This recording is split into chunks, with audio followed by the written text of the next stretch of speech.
straight now, according to her. Oh, I was confused bad, apparently. Matthew chapter 27. I will go back over that real quick and then.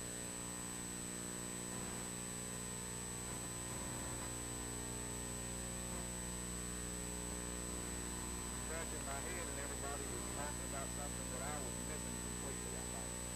But let me go back over it real quick because I want you to see something there. I don't want you to be confused. So the first part, the first fruit, that was Jesus. Over that last time. So I'm going to go back to 27 and I want you to read with me.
Okay.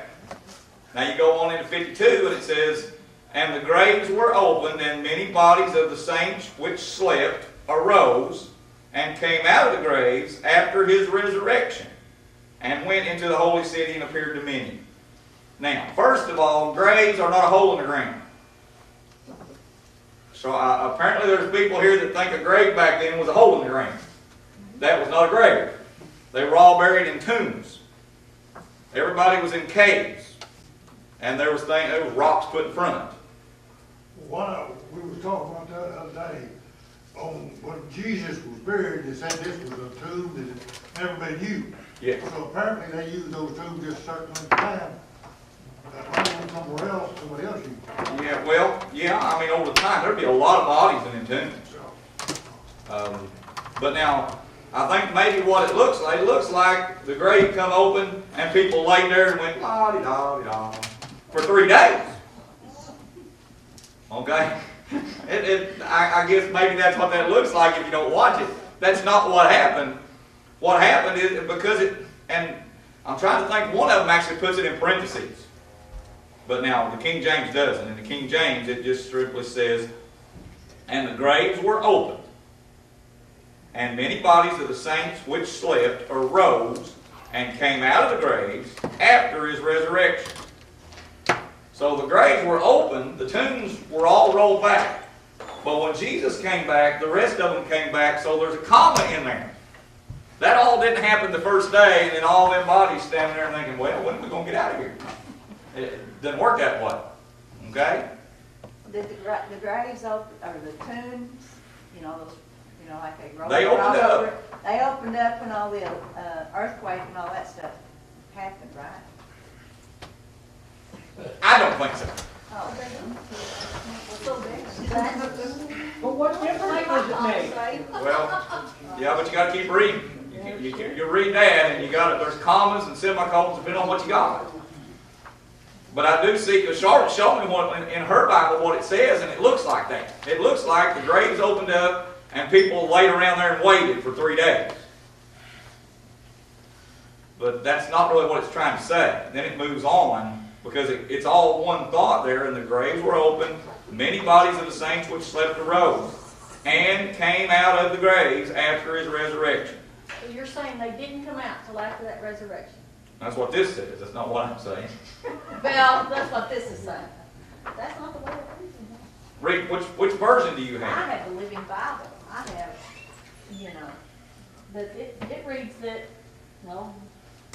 and the tombs opened, and many godly men and women who had died came back to life again. After Jesus' resurrection, they left the cemetery and went into Jerusalem and appeared to many people there. See, that's, After the resurrection. That's what. but is it saying after the resurrection?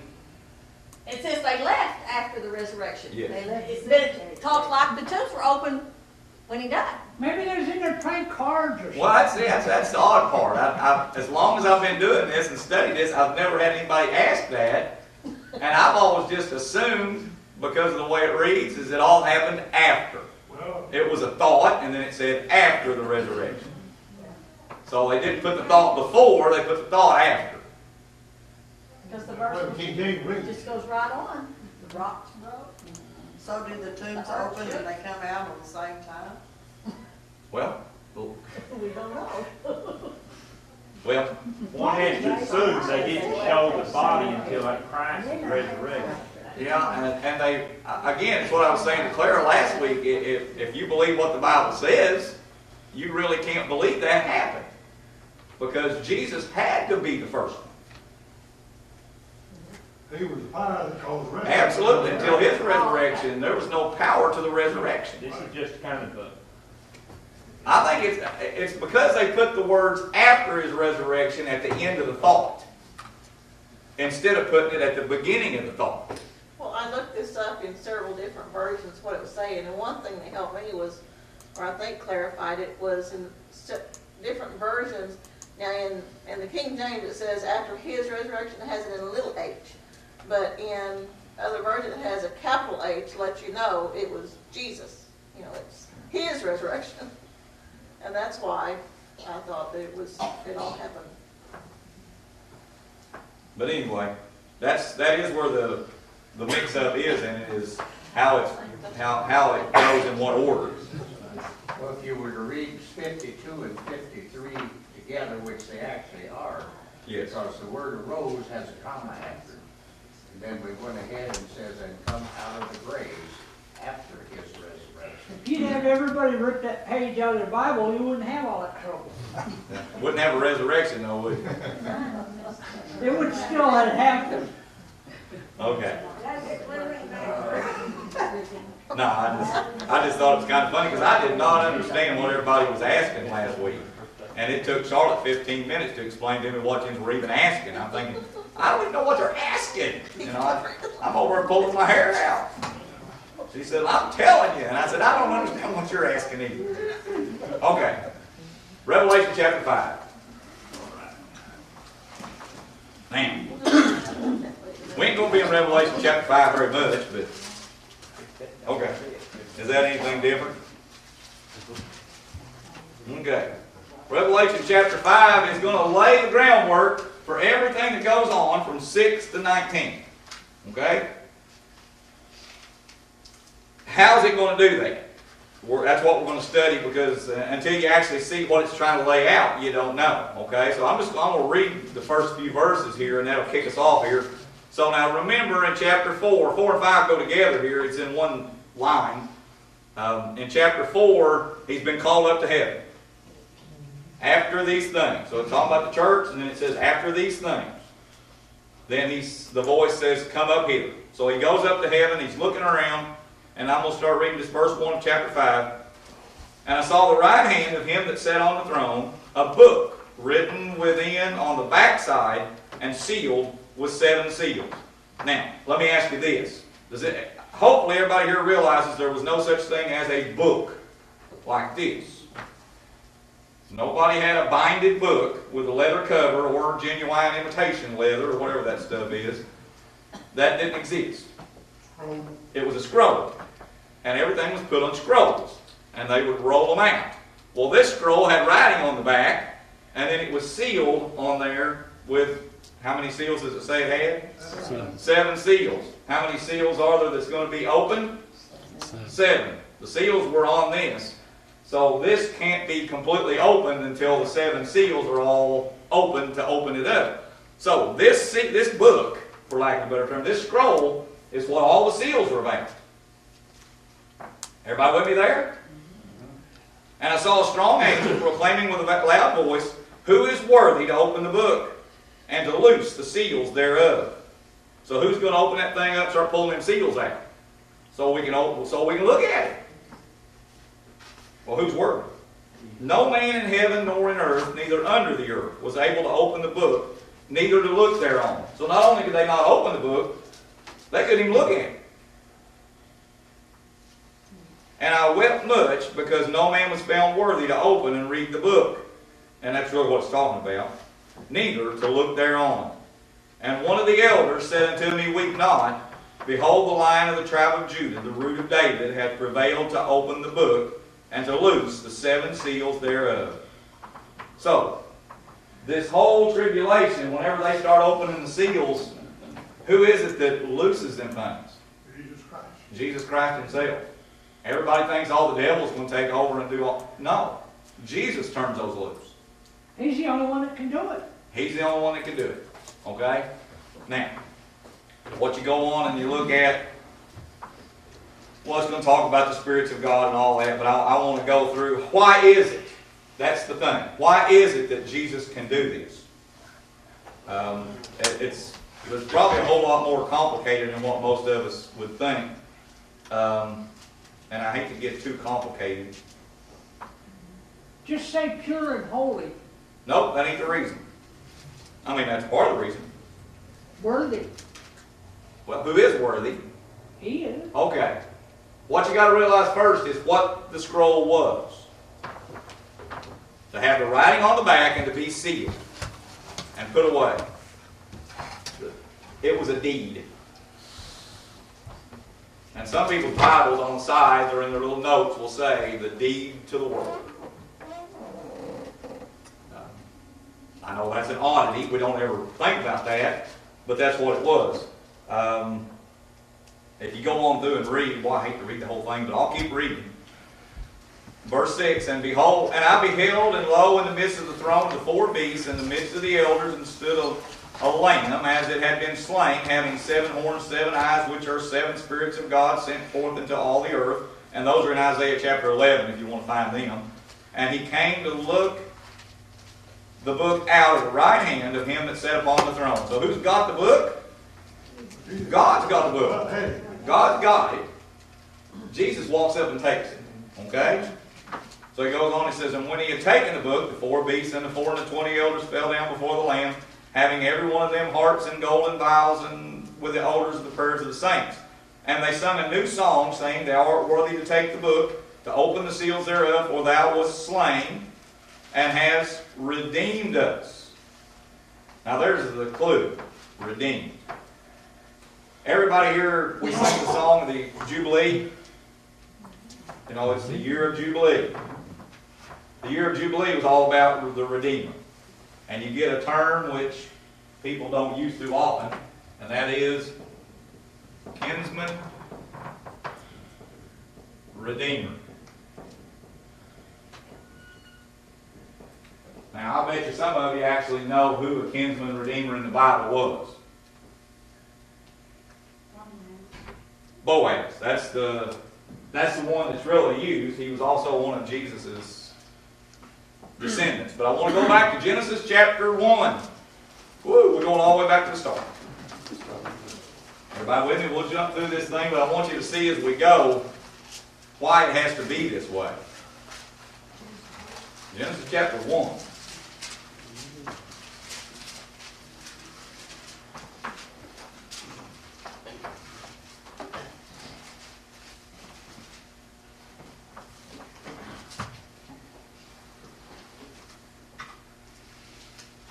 Let's read verse 28. How about that? I got a couple verses down here, but we won't take too much time.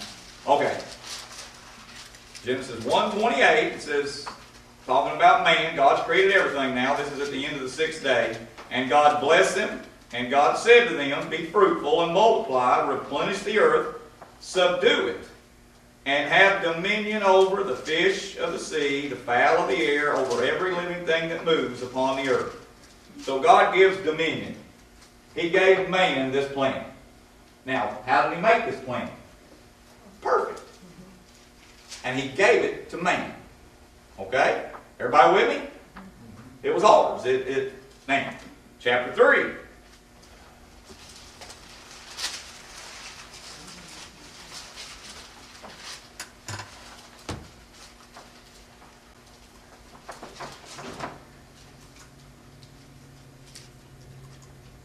Boy, I ain't gonna read all of chapter 3. So let's go with verse 17. How about that? Chapter 3, verse 17. Now they ate.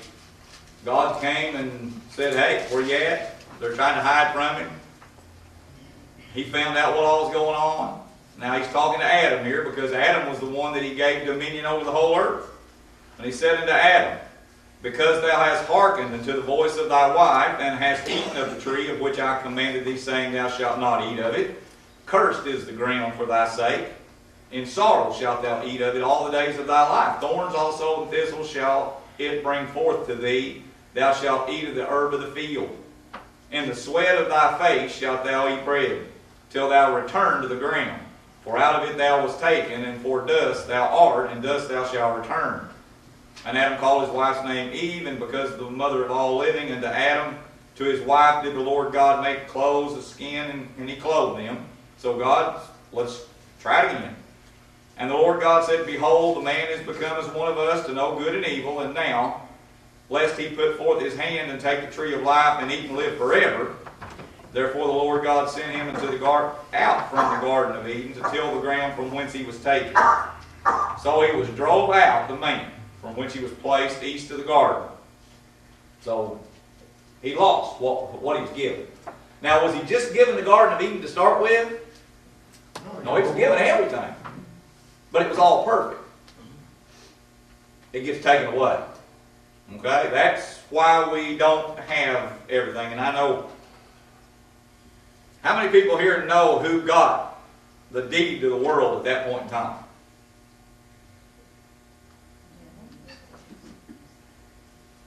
Okay? Boy, I hate to do this. You don't have any of that up, do you? Won't we do this? Won't we do it this way? Look up 2 Corinthians chapter 4. Danny, you look up Ephesians chapter 6. Malia, look up Luke chapter 4. Brody, look up John chapter 14.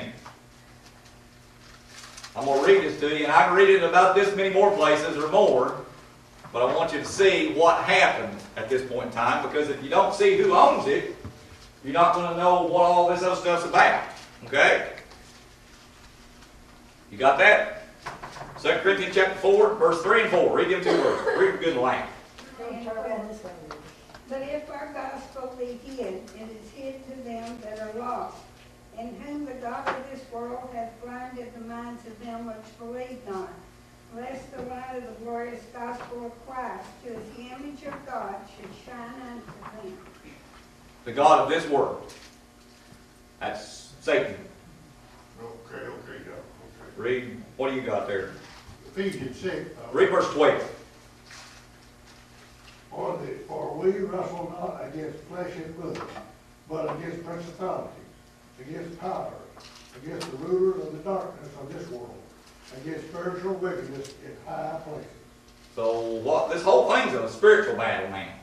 Is God trying to save our bodies? So, I'm sorry, no. You know, we're going to get a new body. Okay, so it's not about saving our bodies. Okay, what about Luke chapter 4, verse 6? And he said to him, I will give you all their authority and splendor, for it has been given to me, and I can give it to anyone I want to. Satan talking to Jesus. Everything's been given to me, and I can give it to anybody I want to. John chapter 14, verse 30. I will not speak with you much longer, for the prince of this world is coming. He has no hold on thee, but the world must learn that I love thee, Father, and that I do exactly what my Father has commanded me. The prince of this world is coming. And that was Satan. Okay? So everybody with me here? So God's got in his own grasp, he's got this deed basically, and the deed was given to man. Man gave it away. It was given to Satan. Now Jesus now comes along, and what does he do? Okay? But how is it man's going to get it back? Because you're going to find out man gets it back. That's what we're going to go through here, because that's what's happening here. Man's going to get this whole thing back. That's why we're going to have a 1,000-year reign. This place is going to be perfect again. Jesus is going to be here. Okay? Kinsman Redeemer. 3 things. Everybody turn to Ruth. A kinsman redeemer was a real simple rule. I mean, it's part of the law. The Jews had it forever and ever. On the 50th year, every 50 years was called the year of Jubilee. And the year of Jubilee, anything that belonged to you that you had lost, you could purchase back. It was called redeeming. To purchase something that was yours, but it no longer is. Okay? If you, let's say, now I've got some property and I lost it. 20 years later, the year of Jubilee comes up, and Don here is my next of kin. I still don't got no money. But what I can do is I can go to Don and I'll say, Don, would you like to get that property back for me? And he's all he's got to do is say yes. Okay? Next of kin is number 1. Has to be willing to purchase it for whatever the price is, but he's got to be able to pay the price. There's the 3 things that a kinsman redeemer has to do. Has to be next of kin, A rich farmer. next of kin. That fairy dog. What was the second thing I said? Have the means. Willing. No, willing. There you go. Willingness. So they don't just get it back, they have to purchase it back. Oh yeah, you don't just get it back. It's not just given back every 50 years. Otherwise, nobody buy nothing. You know what I'm saying? I thought it was. No, you have to have, it has to be redeemed. But it has to be offered back in the year of Jubilee. And so if I was of the tribe of Dan, okay, and I sold some of my property, it's still in my name. That's what's really funny. These deeds were made to the different tribes, to the different people. The land always stayed in the name of the person who originally owned it. It was a mortgage. It was a mortgage. Yes. It always was there. But have you ever had a lien on something? Oh, now. Everybody ain't that rich. Everybody here's had a lien on something. That's what this amounts to. There's a lien on your place, and you can't make the payments. You got to get out. But oh, you get the next of kin every 50th year. The next of kin has to be willing to do it, but has to be able to pay. Okay, that's what Jesus just did in chapter 5. That's why he's worthy. He's our next of kin. He's willing to buy back what we lost. And he's able to pay the price. What was the price? It told you. His blood. His body. So that's what just happened whenever you see chapter 4 and 5 rolling along. He just saw the deed to the whole world come back to man.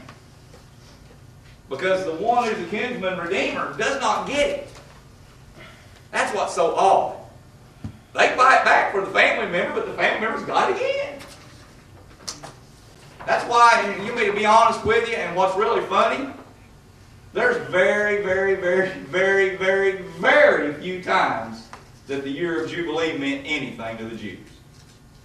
Because if I got a bum nephew, oh now, if I got a bum nephew who lost everything he had, and he's a dopehead, and he's like, I ain't buying him nothing back.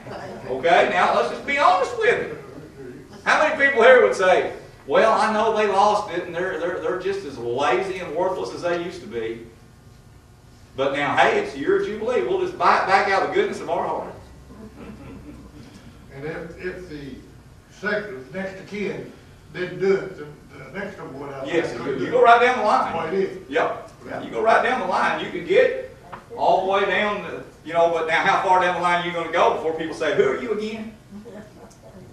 You ain't going to go very far down the line. Why would you buy something back for somebody that... Family. You don't understand the Jewish culture much, but they didn't do real good with it themselves. Well, that's what I get then. Willingly. So next of kin could have gone for generations. Yeah, but you weren't gonna get nothing, You dude. weren't gonna get anything. I mean, you know, like I say, after a while, it's like, who are you? Well, you know, you ain't gonna get nothing. Okay. You got some kid folks that can't help folks. There you go. And that's what I'm saying. What do you think about the Lord, though? Where did I tell you to turn to?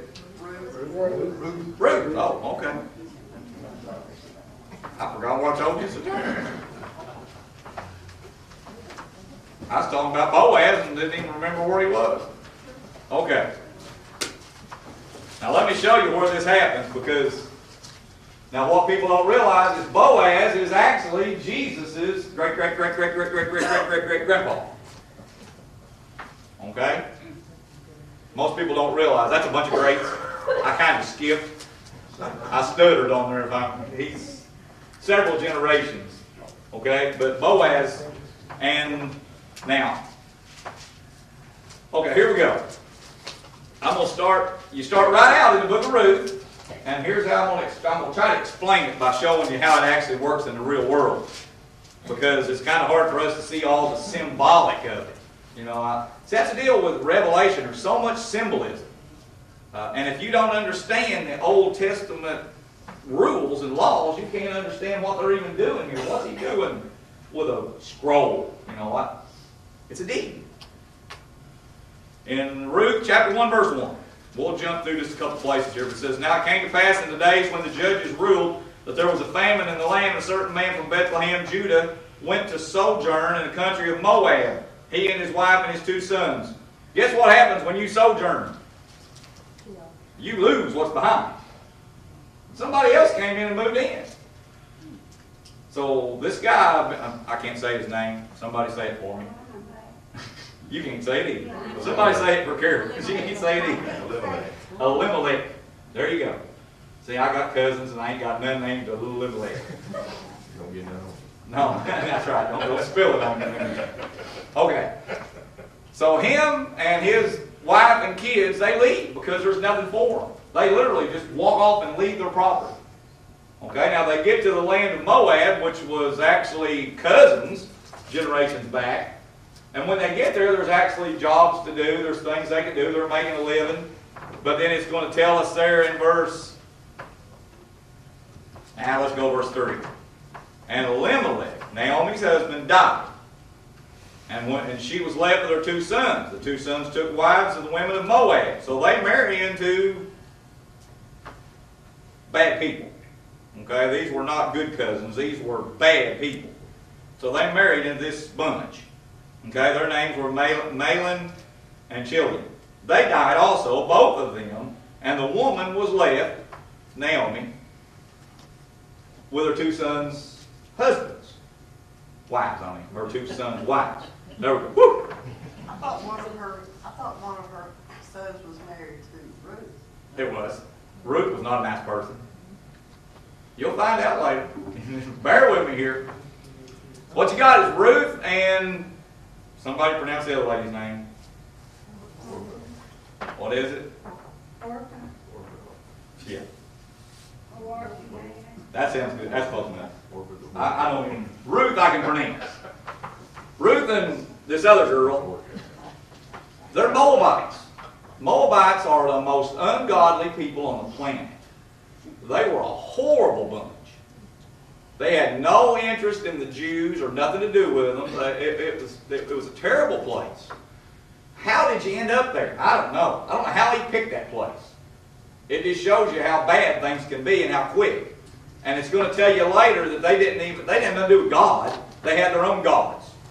And they were all the kind of people that sacrificed children, things like that. That's the kind of place this was. This was not any place you'd want to be any part of. But that's where he went. And his boys married girls that were there. Now they all died. So now here's Naomi. Naomi's got nothing. She's getting older now and she says, I got to do something. So what do I do?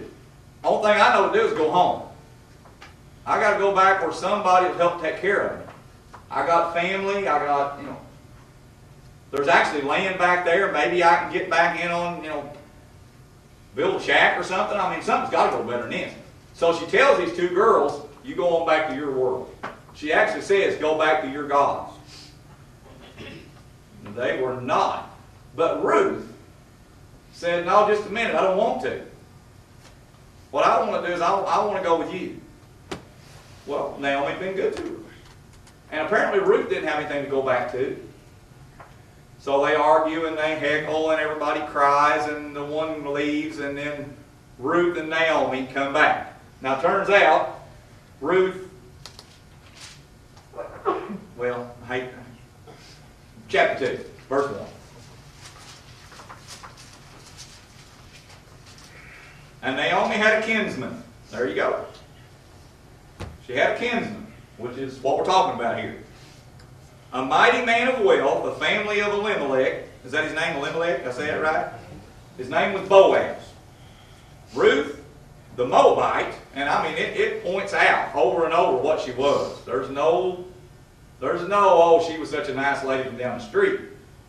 It tells you over and over, and if you turn to the New Testament, it's going to say Ruth, the Moabite. Because these were not good people, but Ruth was all right. Said unto Naomi, let me now go to the field and glean. Remember we talked about this, right? So, I'll jump through because we're going to jump all the way to chapter 4 because I don't want to read it all. But so what happens is, Ruth has one thing going for her. She's perfect. Man, you don't have to read this very much to figure out Ruth's perfect. Ruth's a widow, young lady. Boaz is an older man who's not been married.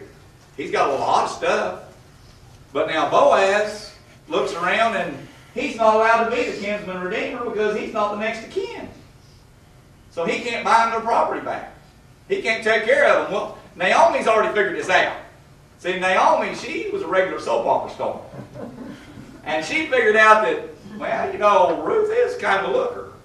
And this Boaz, now he's got some money and he's looking for a woman. Now you read the book of Ruth and you're going to find out that it is a, what do they call that thing where that guy is nowadays on the internet where he, lovematch.com or whatever it is. eHarmony, there you go. Yeah, she knows all about it. eHarmony.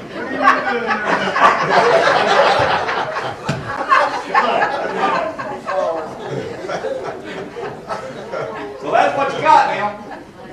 Naomi has went and she done took over the eHarmony thing and she has done set Ruth up with Boaz, who's actually a cousin to her ex-husband.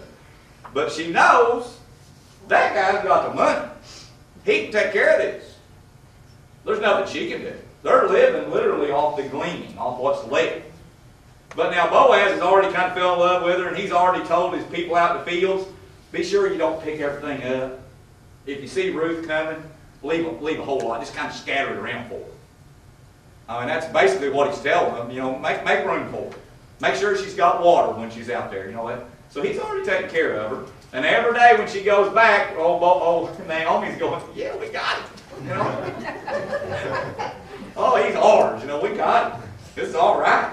Okay, so chapter 4, verse 1. So it's all come the head right here. It all comes to a head. Then went Boaz. So he realizes he can't do this because he ain't the next of kin. He gets knocked out right off the bat. And he's wanting to marry this young lady. And he realizes, well, the easiest way to do this is I've got to be the kinsman redeemer. I've got to buy that property back for him, and I'll give it to him, and I'll just marry her. But if this other guy buys the property back, she's going to marry him. Because she's basically, Naomi is selling Ruth for the property. Honestly, that's what's happening here. Then went Boaz up to the gate, and he sat him there, and he waited for the kinsman of Boaz to came by. So he goes up and he waits for the guy who's between him and his woman. The guy in the family that's between them. He's got to get past that one guy to be the next of kin. So he waits on him. And he took 10 men with him, elders of the city, and they sat. In verse 3 it says, and he said to the kinsman of Naomi, Naomi, that has come again to the country from Moab, now she went to Moab, now she's back, sells a parcel of land, which was our brother, they call her my brother, it's cousins, but Elimelech, and I thought to advertise thee. So he goes and he says, now Naomi's back, and what little land she's got left that was paid for, she's wanting to sell it. There's nothing she can do with it. But you're the next of kin, so you need to buy it. And the guy's going to say, yeah, I'd like to buy some property. And I'll give you the gist of the story. Hey, I'd like to buy some property. He said, yeah, but now that's going to make you next of kin, and then you're going to get all the things. You get them. And he can hold it. So I'm going to have to take the women too? And basically that's what this amounts to. If you're going to buy this, you're buying it. So if you want to marry Ruth or not, or you want to marry Naomi or not, it don't matter, but they go with it. It's all a package deal. And he basically says, oh, I'd like to have a little piece of property out there and I'd buy it back, but no, I ain't taking the women. They go, but it's a package deal. You can't buy it without it. And now you got Boaz sitting back going, hey, got him now. So what happens is, he says no, and he took 10 guys with him because he knew the guy wouldn't do it. So he's got witnesses that say that guy don't want it. Boaz ran right straight to the bank, for lack of a better term, bought the property, made sure that Naomi had everything she needed, married Ruth, took care of everything, moved Ruth in, and they had kids. Their kids had kids, their kids had kids, you get King David. Ruth and Boaz are actually King David's great-grandparents. 30 generations. And then 30 generations is when Jesus comes in. I didn't say that many greats, did I? But this is the only way this works. So it gives you an example. Jesus is the Redeemer. Okay? So that's what chapter 5 is about there.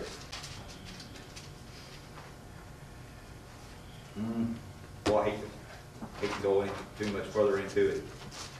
Okay, why don't I just do this? Why don't you ask me a question here? That'd be easier.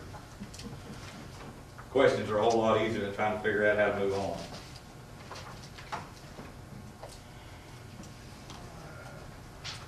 So they just sit around the tombs for 3 days, or did they?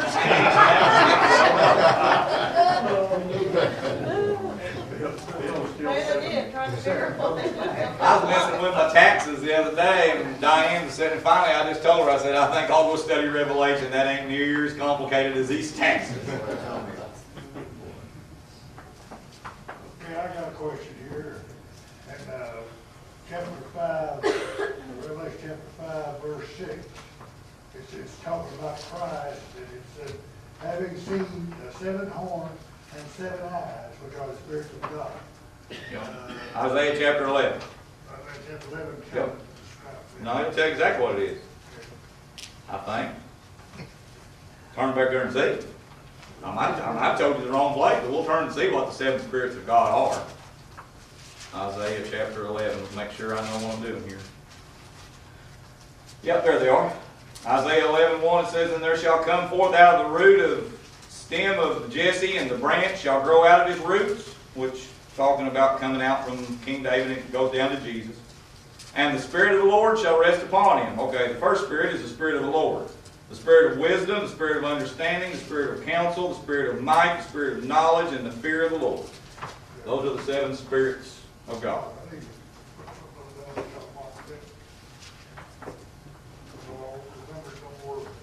So it says that, basically it's telling you, again, it's answering the Old Testament. And if you don't know what the Old Testament says, it gets real confusing to try to figure it out. But it's saying Jesus is the very person that Isaiah was talking about. And it's proof.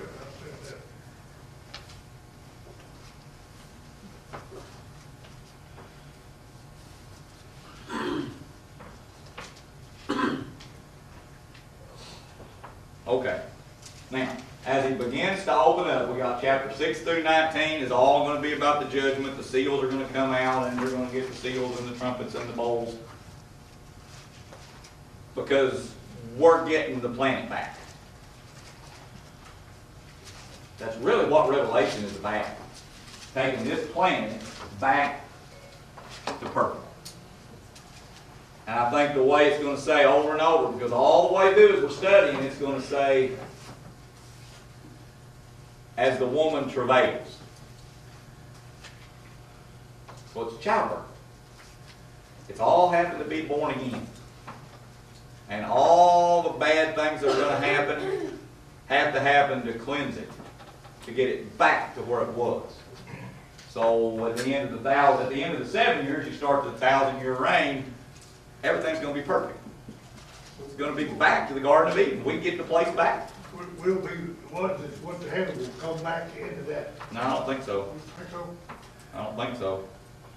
But that's a long way down the road. Brenda asked me a question this last week, but she's about 10 chapters ahead of me. And I think you're about 12 chapters ahead of me. We'll get back sooner or later. We just now left, Danny. We just now got gone. You need to do some study for the last you did when we were on that trip. We just now got gone in this big. There's no place like home for Danny. That's right. So in He essence, wanted to come home already. so in essence, though, needless to say, Satan doesn't want to give the world back. So that's why everything is taking place like it is, because he's mad because he don't want to give the world back. Yes. It's been given to him. Now, did that also happen like when you had other kinsman redeemers and say they didn't want to give, they didn't want to sell back what was there? Did they throw up stinks and fights and things along That's those the lines? only one the Bible talks about. Okay. And I don't know that history records another. The Jews absolutely would not do the year of Jubilee because too many people that had power had bought stuff. And they were supposed to do it, but they just wouldn't do it. So, we sing about the year of Jubilee like it was just, it's all the time. Oh, boy, they did that all. No, they didn't. And they weren't giving nothing back. I mean, boy, I started to say, see, I always use old Mr. Plaster, but probably only Charlotte and Leanne would know who Mr. Plaster was in Springfield. Everything's named after him. If John Q. Hammons don't own it, Robert Plaster owned it. He would buy stuff, and then buy stuff, and then buy stuff, and then buy stuff, and never sell anything back. He would try to buy everything. Well, he had enough political clout that if he wanted something, he could end up with it one way or the other. And it's kind of a sad story. His whole life was kind of sad, to be honest, but boy, he died with a lot of money and a lot of land. Empire Gas. If anybody here's ever heard of Empire Gas, Robert Plaster owned Empire Gas. And didn't take none of it with him. Nope, he didn't, but he's got a real nice mausoleum up on top of a hill just south of Lebanon, Missouri. That didn't get him into heaven, did it? Now that I don't know. No, I meant mausoleum didn't get him. Nah.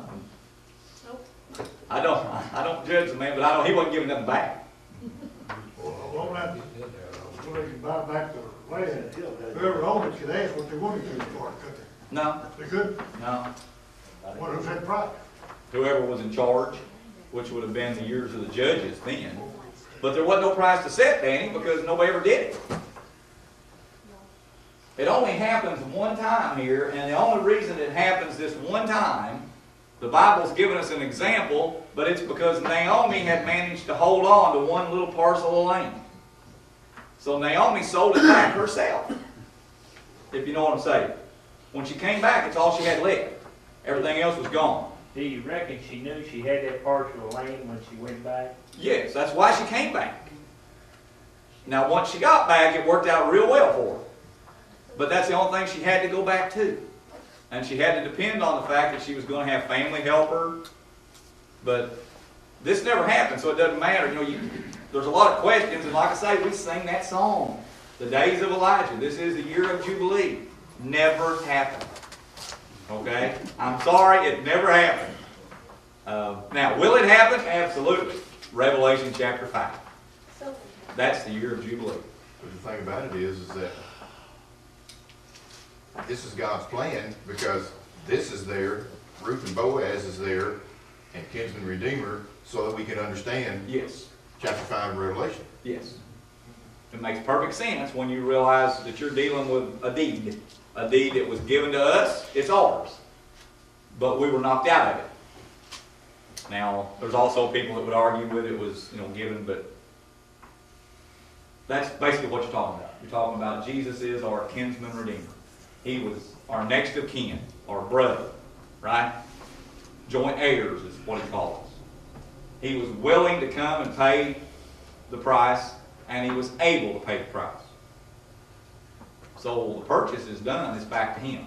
And also too, if Boaz and Ruth hadn't got together, David would have never been around, and 30 generations later, Yep. you know. He was part man and part God. And fully both. And Yep. and the man's part allowed him to redeem the purchase. Yes. Deed. It was his, it's his. Well, I mean, it was given to man. It was his to Yes. begin with. But They he give was- it to man. God gave it Yes. to man. So he had to be born. And Jesus was born part God, part man, whatever. Yes. And the price, God had already set the price. Right. So, Was the by life. being part man, that allowed him to be the kinsman Yes. to redeem it. Yep. The deed. The whole thing is a real nice, tidy little circle. It really is. It just, you just don't get bogged down in 7 heads and 7 beasts and 7 eyes and 7 horns. Because people get bogged down in that, and they never get the big picture. And I tell you every week, and I'll keep telling you every week, we're going to do the gist, because I don't know what the 7 eyes and the 7 horns are. I can read 14 commentaries, and I was told one time the problem with commentators is they ain't nothing but commentators. So, but I've tried to read, and there's 17 different ideas about some of this stuff, and I only read 14 things. Some of them give you 2 or 3 ideas. So, Well, of course, it don't make any difference, but you still wonder why the Lord gave Satan so much. I mean, he didn't deserve that. Of course, we don't need it. no. Now, God didn't give Satan all that. Man did. Man did. It was ours. That's what okay, we're going to start over. Genesis chapter 1. You start over, Danny. I'm sorry. Man was given. He stay after school. Man was given. Okay? So God's got the deed, but man was given. Okay? He was given dominion. It's all yours, you take care of it. Then, when man gave it to Satan, whenever he messed that up. Okay? Then Jesus came back to be the Redeemer. That's why we actually use the word Redeemer. We sing that song, I believe my Redeemer lives. I mean, how many songs have we sing that talk about Redeemer? Blessed Redeemer. Yep, there you go. And there's lots of them. This is where it comes from, Boaz. And it comes from Revelation chapter 5 and from Boaz. He's the Redeemer, the one that purchased ours back, our inheritance. Eternal life. You realize Adam was given eternal life? I mean, he was given, they were never going to get sick, they were never going to die. But then once they eat of that fruit, what was it that God said? Now we got to get them out of the garden, because the next thing they're going to eat from the tree of life and they'll never die. Because now they know right from wrong, and if they don't ever die, they're going to be a mess. You realize how bad we would be if we knew we were never going to die? People would be horrible. People are horrible enough. And that's what God saw. He said, we can't let them stay here. They can't do this. Well, my question is, if God knew all this before he even created them, Yep. why did he let it happen is my point. The question. So you could ask that What's the question. I past? guess. Let it Bill, I lay awake all night. Pondering But this. God created us. Now here's the funny part. You could stay with Danny. Of all this line, see now, what's funny is that line is God's plan. That's the reason I broke that up right there. That's God's plan. How many times does that line stop and jump somewhere else? Never does. God knew what we were going to do. He's still moving. But now here's the problem. Whenever you're in heaven, this is what John's dealing with. John is looking back in Revelation. This line is time. Okay, that's from whatever year to whatever year, but that's time. It just keeps moving. Where's heaven at?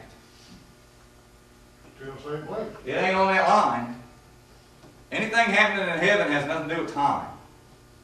There's no clock. There's no watches. There's no calendars. You don't have to be anywhere at any specific time. You got some Elimelech on you just then. Yeah. So you got nowhere to be, but no, there's no time. And that's what gets people so confused. Do you realize that God right now this is hard, but don't let me blow your brains out here. Just calm down. God right now sees Adam and Eve and us, and it's all the same.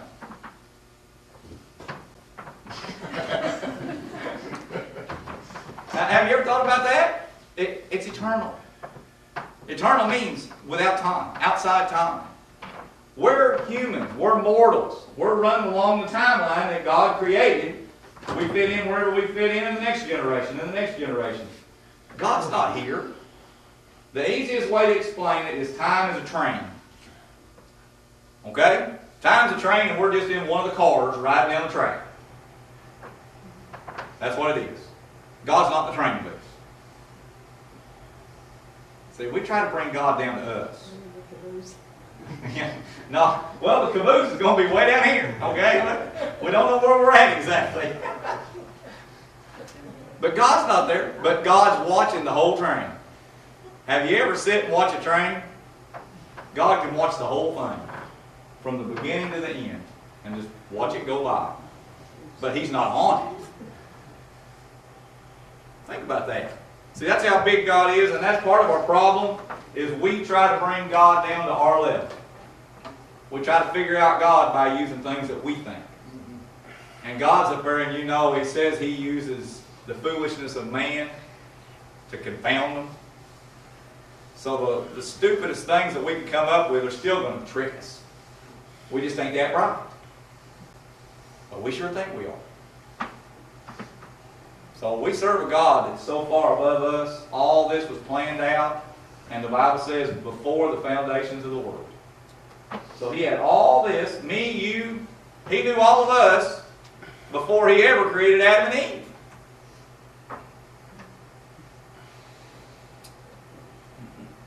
Danny got past that.